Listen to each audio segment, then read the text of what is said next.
Hello students, class 9 subject social science के लोकतांत्रिक राजनीति के लेसन नंबर 1 समकालीन विश्व में लोकतंत्र के सेकंड पार्ट में आपका स्वागत है।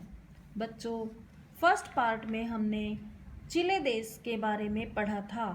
आज हम पोलैंड के बारे में पढ़ेंगे। पोलैंड में लोकतंत्र। आइए एक और घटना पर गौर करें जो 1980 में पोलैंड में घटी थी। उस समय पोलैंड पर जारुजेलस्की के नेतृत्व में पोलिश यूनाइटेड वर्कर्स पार्टी का शासन था।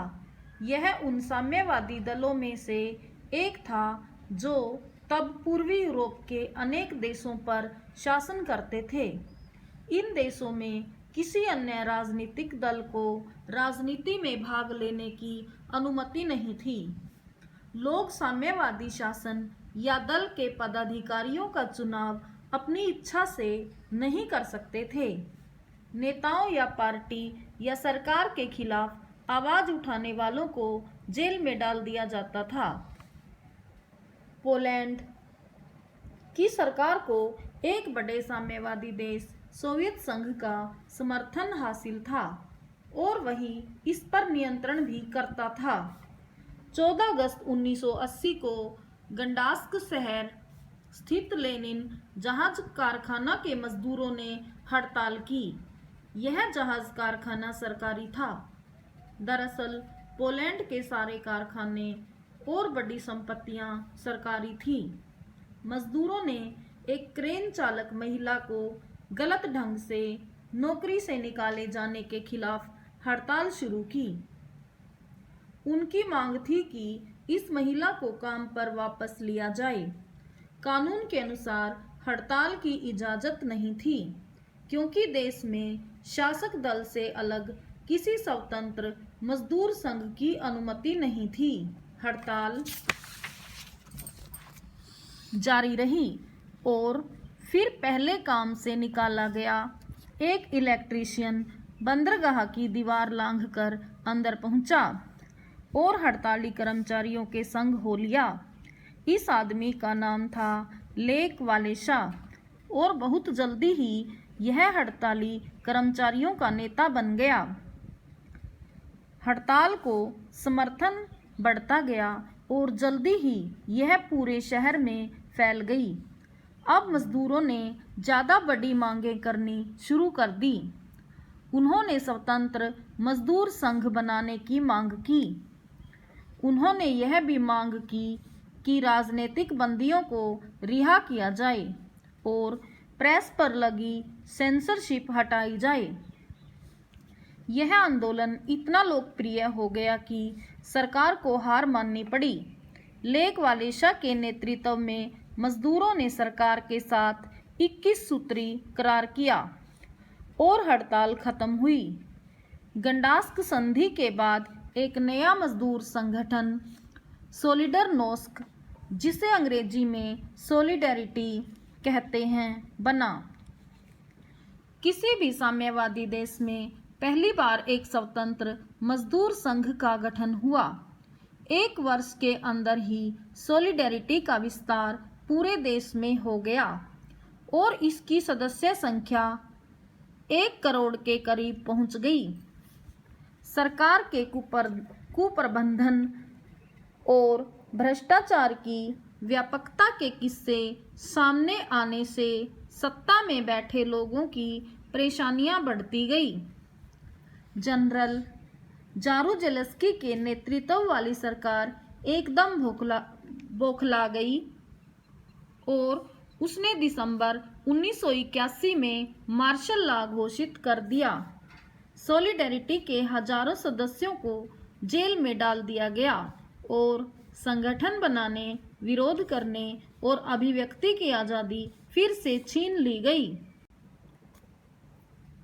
1988 में सॉलिडेरिटी ने फिर से हड़तालें करवाई और लेक वालेशा ने इनकी अगुवाई की।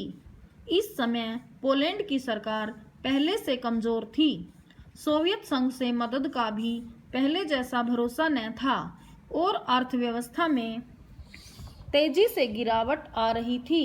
लेक वालेसा के साथ समझौता वार्ता का एक और दौर चला और अप्रैल 1989 में जो समझौता हुआ उसमें स्वतंत्र चुनाव कराने की मांग मान ली गई।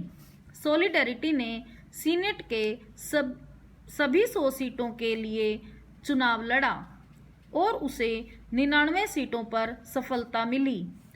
अक्टूबर 1990 में पोलैंड में राष्ट्रपति पद के लिए पहली बार चुनाव हुए, जिसमें एक से ज़्यादा दल हिस्सा ले सकते थे। लेक वालेसा को पोलैंड का राष्ट्रपति चुना गया। लोकतंत्र की दो विशेषताएं। हमने अभी दो तरह के सच्चे किस्सों को पढ़ा। बच्चों, एक किस्सा फर्स्ट पार्ट में पढ़ा था और आज दूसरा किस्सा हमने अभी पढ़ा है। चिले का मामला आयंदे की लोकतांत्रिक सरकार को हटाकर पिनोसे की अलोकतांत्रिक सैनिक सरकार के कब्जे और फिर से लोकतंत्र की वापसी का है। पोलैंड में हमने एक अलोकतांत्रिक सरकार की जगह लोकतांत्रिक सरकार के आने का किस्सा पढ़ा। आइए अब इन दोनों मामलों में आई दो अलोकतांत्रिक सरकारों की तुलना करें। चिले के पिनोसे शासन और पोलैंड के साम्यवादी शासन में काफ़ी अंतर है। चिले में सैनिक तानाशाह का राज था, जबकि पोलैंड में एक पार्टी का राज था। पोलैंड की सरकार का दावा था कि वह मजदूर वर्ग की ओर से शासन चला रही है। पिनोसे ने ऐसा कोई दावा नहीं किया और खुलेआम बड़े पूंजीपतियों को लाभ पहुंचाया। इन असमानताओं के बावजूद दोनों में कुछ समानताएं भी थी। लोग अपने शासकों का चुनाव या उनमें बदलाव नहीं कर सकते थे। किसी को अपने विचार व्यक्त करने, संगठन बनाने, विरोध करने और राजनीतिक गतिविधियों में हिस्सा लेने की वास्तविक आज़ादी न थी। इसी प्रकार जिन तीन लोकतांत्रिक सरकारों, आयंदे की चिले सरकार, वालेसा की पोलिश सरकार और मिशेल की चिले सरकार का जिक्र ऊपर हुआ है, उनका भी आर्थिक और सामाजिक मामलों के प्रति नजरिया एक जैसा नहीं रहा है। आयंदे ने अर्थव्यवस्था को नियंत्रित और निर्देशित ढंग से चलाना पसंद किया, जबकि वालेसा चाहते थे कि बाजार सरकारी दखल से मुक्त हों। मिशेल इस मामले में कुछ मध्यमार्गी रास्ता अपनाने वाली हैं। फिर भी इन तीनों सरकारों की कुछ विशेषताएं समान थी। यहाँ लोगों द्वारा चुनी गई सरकारें ही शासन चला रही थी। बिना चुने हुए नेता या बाहर से संचालित शक्तियां या फौज शासन नहीं चला रही थी। लोगों को विभिन्न प्रकार की बुनियादी राजनीतिक स्वतंत्रता हासिल थी। आइए हम इन्हीं दो कथाओं से लोकतंत्र की पहचान का एक तरीका विकसित करें। अब तक हम जान चुके हैं कि लोकतंत्र में यह व्यवस्था रहती है कि लोग अपनी मर्जी की सरकार चुनें। लोकतंत्र में सिर्फ लोगों द्वारा चुने गए नेताओं को ही देश पर शासन करना चाहिए। लोगों को अभिव्यक्ति की आज़ादी, संगठन बनाने और विरोध करने की आज़ादी जरूरी है। बच्चों, पार्ट सेकंड को अच्छी तरह से समझने के लिए आपको फर्स्ट पार्ट देखना भी ज़रूरी है। जब आप फर्स्ट पार्ट और सेकंड पार्ट दोनों इकट्ठे देखेंगे तो आपको ज़्यादा अच्छे से ये पाठ समझ में आएगा। तो बच्चों, आज के लिए इतना ही। धन्यवाद।